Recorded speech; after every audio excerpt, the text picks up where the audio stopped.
백두산 전설.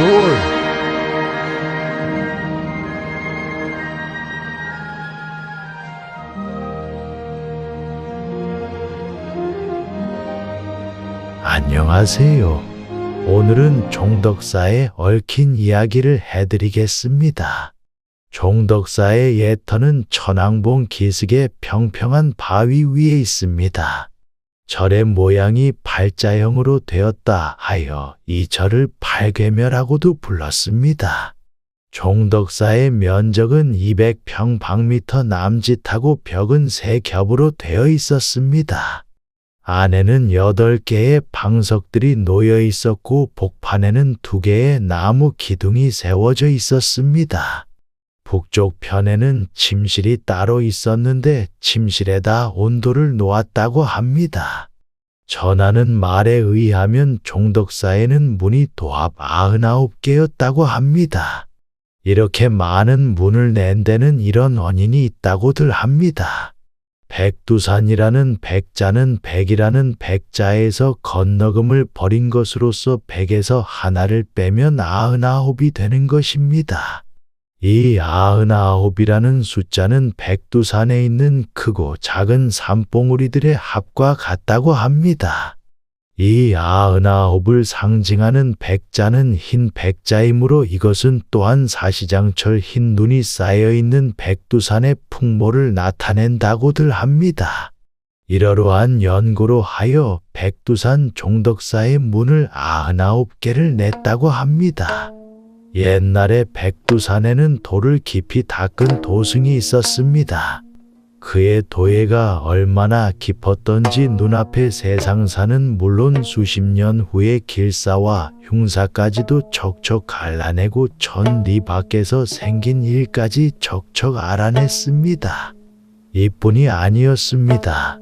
백두산에 사나운 짐승들이 사람을 해치기만 하면 도승은 멀리에 앉아 있으면서도 죄에 따라 형벌을 안겼습니다.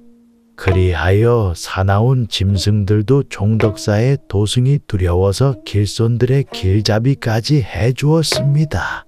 도승이 유명하니 사람들은 꼬리에 꼬리를 물고 백두산의 절을 찾아왔다 합니다. 도승을 따라 중이 되려고 오는 사람, 불행을 당하여 도움을 받으러 오는 사람, 세상사의 가르침을 받으러 오는 사람, 경을 읽고 신선이 되려고 찾아오는 사람. 종덕사에서 울리는 은은한 종소리는 백두산의 정막을 깨뜨렸고 풍기는 향불의 향은 구만리 창공에 그윽하였습니다. 한 번은 견우가 2 아들을 데려와서 눈물을 흘리며 간청했습니다. 도승님, 이 애들을 봐서라도 직녀를 만날 방도를 내어주옵소서. 견우의 청도 눈물겹거니와 어머니를 찾는 어린 것들의 애절한 간청은 가슴을 한없이 쓰라리게 하였습니다. 7월 칠성날 새별이 돋을 때 별빛을 타고 은하수로 올라가면 직녀를 만날 수 있으리라. 라고 도승은 알려주었습니다. 과연 그의 가르침대로 했더니 견우는 한 해에 한 번 직녀를 만날 수 있게 되었다 합니다. 견우가 아이들을 거느리고 하늘에 올라와 직녀를 만나본다는 소식을 들은 천왕은 대로하였습니다. 그 도승을 절대 가만 놔둘 수 없노라. 하고 호령하였습니다. 천왕이 노한 이튿날 아침에 중들이 종덕사에 와서 아침 예배를 올리려 하니 도승이 어디로 갔는지 보이지 않았습니다. 중들은 반나절이나 기다렸으나 도승은 종시 나타나지 않았습니다. 중들은 배를 나누어 동서남북을 다 돌아다니며 찾아보았으나 도승의 그림자도 보이지 않았습니다. 1년이 지나고 10년이 지나도 도승의 소식은 그냥 감감무소식이었습니다. 중들은 하나둘씩 흩어졌고 조수처럼 밀려들던 사람들도 점차 발길을 끊게 되었습니다. 세월은 물처럼 흘러서 수백 년이 지나갔습니다. 백두산 부근에는 조상들이 물려준 경문을 보배처럼 간직하고 있는 한 농부가 있었습니다. 그는 정월 초하루 날 밤에 이런 꿈을 꾸었습니다. 하얀 옷을 입고 하얀 수염을 기른 도사가 참내 지팡이를 짚고 천지가를 거닐면서 중얼거렸습니다. 흥성하던 예터가 황폐하게 되었으니 누가 대를 이어서 이 대업을 이룩하고. 이튿날 농부는 동네에서 나이 많은 노인들을 찾아가 이 꿈 이야기를 하였습니다. 옛날에 백두산에 유명한 도승이 승천하였다더니 그 도승님이 세상에 내려왔는가 보우다. 라고 노인들은 꿈을 풀이하였습니다. 농부는 해동이 되기를 기다렸다가 마을의 몇몇 장년들과 함께 백두산에 올라가 도승을 찾았습니다. 백두산 마루의 산봉우리를 하나하나 뒤지다가 천왕봉에 와서 도승을 찾았습니다. 도승님이 저기 계시오. 먼저 본 사람이 소리쳤습니다. 같이 갔던 사람들이 그가 가리키는 곳을 보니 천왕봉 절벽 중턱에 도승이 앉아 계셨습니다.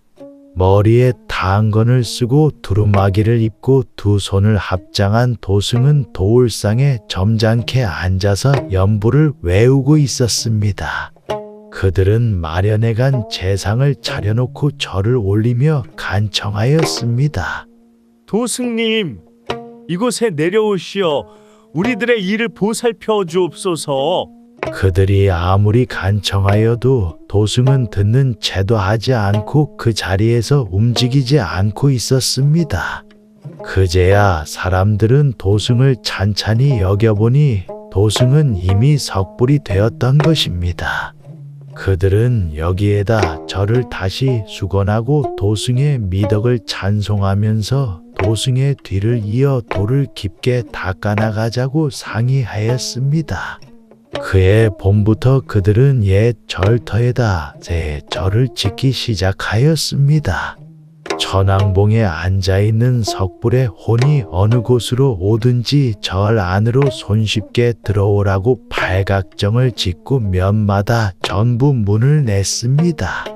추석 전날에 절을 다 지은 그들은 절 이름을 종덕사라고 지었다 합니다. 종덕사에는 또 이런 전설이 있습니다. 하루는 절당의 중이 천지를 바라보며 서 있었는데 한 길손이 그 앞에 와서 여쭈었습니다.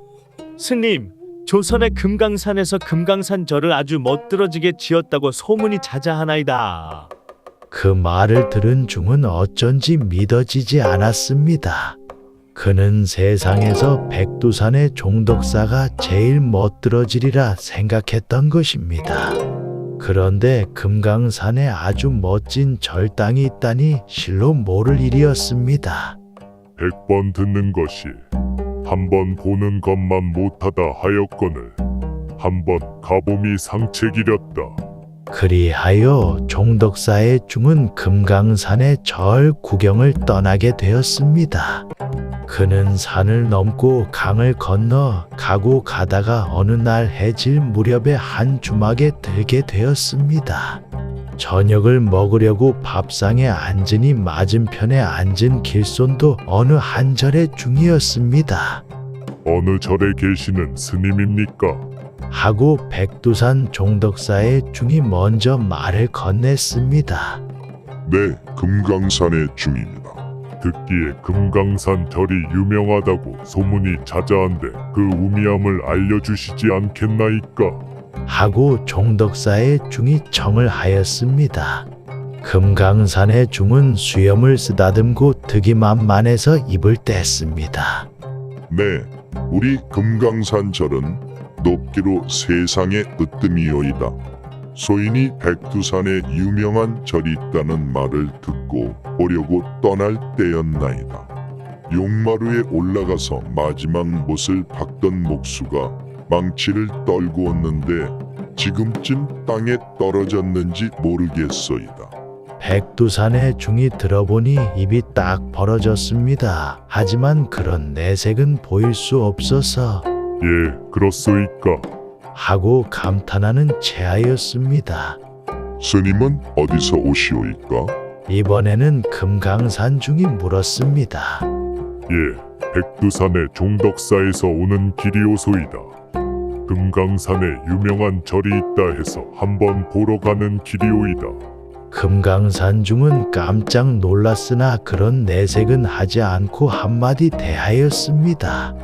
듣자오니 종덕사가 유명하다 하온데 한번 이야기하여 주심이 어떠하오이까? 예, 소인이 백두산에서 떠난 지 수일이 되옵니다. 소인이 떠날 때 한 아이가 문을 열고 종덕사로 들어갔는데 지금쯤 다 들어갔는지 모르겠사옵니다. 백두산중의 말을 들은 금강산중은 기가 막혔습니다. 하지만 예, 그러나이까. 하고 말하는 수밖에 없었습니다. 이튿날 길을 떠날 때 두 중은 각자 자기 절을 향하여 발길을 돌렸습니다.